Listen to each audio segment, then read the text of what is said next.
Bienvenue à Parlons-en, une émission que nous consacrons aujourd'hui avec Patrice Trappier du Journal du Dimanche à la crise, ses origines, ses conséquences et peut-être aussi les leçons à en tirer. Alors, crise fatale ou crise salutaire, doit-on parler d'une spécificité française, d'un mal français ou plutôt d'un modèle français? Puis en tout cas, comment imaginer la sortie de crise?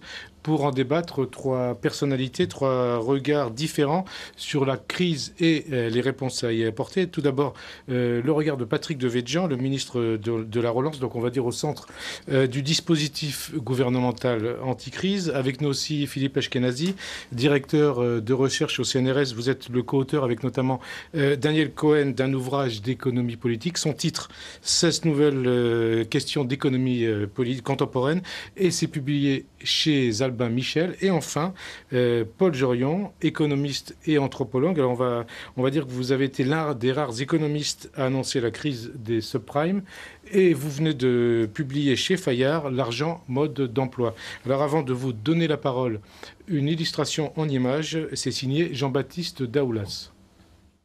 L'économie de marché et le capitalisme sans règles, ça sera la mort du capitalisme. Parce qu'un jour, les gens n'accepteront plus que se reproduise ce qui s'est produit il y a 18 mois.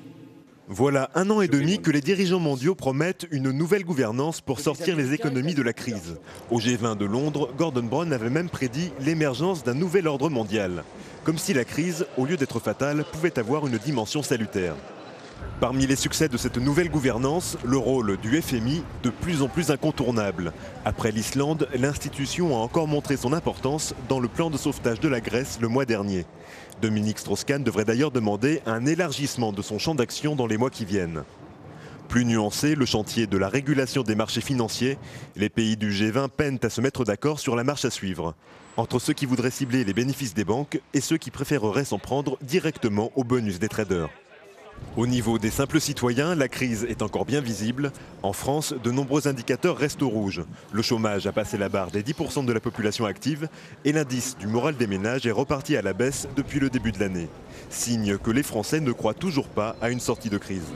Après la récession de 2009, la croissance devrait repartir à la hausse en 2010, mais pas assez pour créer des emplois. Enfin, 2 grands sujets d'inquiétude pourraient peser dans les mois qui viennent, l'éclatement éventuel de nouvelles bulles financières et surtout la capacité des États à gérer une dette publique toujours plus lourde. Paul Jorion, je le rappelle, vous êtes un des rares économistes à avoir annoncé la crise des subprimes. Alors aujourd'hui, selon vous, on est tiré d'affaire ou un nouveau choc est possible? Je ne crois pas qu'on soit tiré d'affaire, malheureusement, parce que aux États-Unis, un certain nombre de choses se dessinent encore. Dans le même domaine où on avait vu la crise démarrer, c'est plus nécessairement l'immobilier résidentiel, mais c'est l'immobilier commercial, qui est nouveau une grande bombe à retardement qui va venir. On sait que le pic sera en 2012.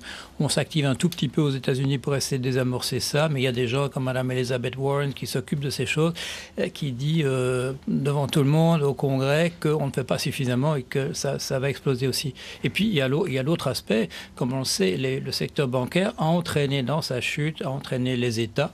On en voit les conséquences maintenant. On parle de la Grèce énormément, on parle de l'Irlande, on parle d'un certain nombre d'États, d'autres qui se profilent à l'horizon, non seulement le Portugal et l'Espagne, mais aussi le Royaume-Uni. Alors, Monsieur Devedjian, vous dites aussi le pire est devant nous? Non, moi je ne dis pas ça, mais je suis d'accord sur le diagnostic, la crise n'est pas finie. Mais ça va mieux tout de même. Alors, ça peut rechuter. Moi, ça, je ne lis pas dans le marc de café.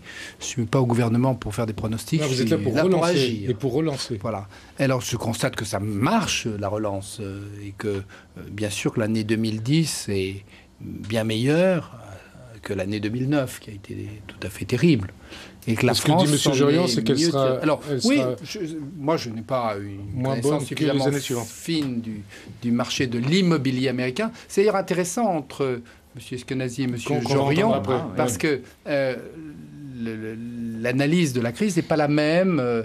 Et c'était un aspect qui m'intéressait dans votre explication, parce que dans le livre, si tant est que vous en preniez tout à votre compte, ce qui n'est pas évident, mais dans votre livre, la thèse très intéressante, en gros, c'est que dans le domaine financier, je schématise un peu, mais il me semble que c'est un peu ce que vous dites, dans le domaine financier, la loi du marché, finalement, ça ne fonctionne pas. Ou du moins ça fonctionne si mal, les mécanismes de régulation, autocorrecteurs sont trop lents, pour des raisons que vous expliquez d'ailleurs très bien. Et c'est ça qui fait qu'on n'est pas sorti de l'auberge. Alors Philippe Eshkenazi, tandis justement. chez M. Jorion... Ouais. Non, mais Pardon. chez M. Jorion, et ça m'avait semblé, en tout cas, dans ce que j'ai lu, insuffisant, c'est vraiment l'immobilier, les excès de l'immobilier qui ont été générateurs après les subprimes, l'immobilier de la entreprise, crise. c'est ça. Donc, chez vous, c'est finalement l'essence même de la finance et des mécanismes de marché de la finance qui est cause de la crise, l'immobilier n'étant qu'une occasion parmi d'autres, mais pas la chose déterminante. Et chez M. Jorion, c'est vraiment si j'ai bien compris, les excès de l'immobilier qui génèrent la crise. Alors Philippe Eshkenazi va expliquer sa thèse et ensuite on reviendra à M. Jorion. Rapidement, alors déjà c'est pas ma thèse, c'est un ouvrage qui est collectif. On a plusieurs auteurs qui justement se penchent sur cette question. Donc avec notamment Daniel Cohen qui co-dirige avec vous, qui co-dirige et donc une quinzaine d'économistes. Même une vingtaine d'économistes, et il y en a 7 ou 8 sur la question particulière de la crise, et où on essaie d'aborder les différentes hypothèses que le monde académique a été capable d'échafauder. Donc une des centrales qui est celle avancée par André Orléans et que vient de résumer Patrick Devedjian. Il y en a d'autres qui portent sur la structure des nouveaux outils financiers et le manque de contrôle qu'on pouvait avoir. Et puis il y a aussi des analyses qui tournent autour du rôle des régulateurs eux-mêmes. Donc par exemple le fait que quelqu'un comme Alan Greenspan croyait tellement au bon fonctionnement des marchés que lui-même ne crée pas ces mécanismes On a trop fait confiance au marché. Trop fait confiance au marché, et lui-même a reconnu qu'il y avait une faille dans sa propre idéologie.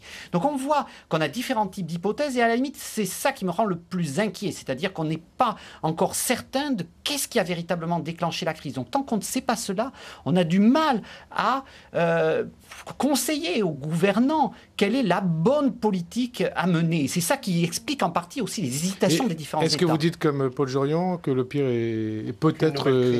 Alors une nouvelle crise, si vous voulez. Pour l'instant, on n'a pas véritablement changé les fondamentaux des mécanismes financiers. Donc que l'on dise que ça vienne dans le futur de l'immobilier commercial ou d'une nouvelle bulle qui peut se créer dans un autre pays, eh bien on a malheureusement encore tous les paramètres pour que, à la moindre étincelle, on ait un nouveau risque.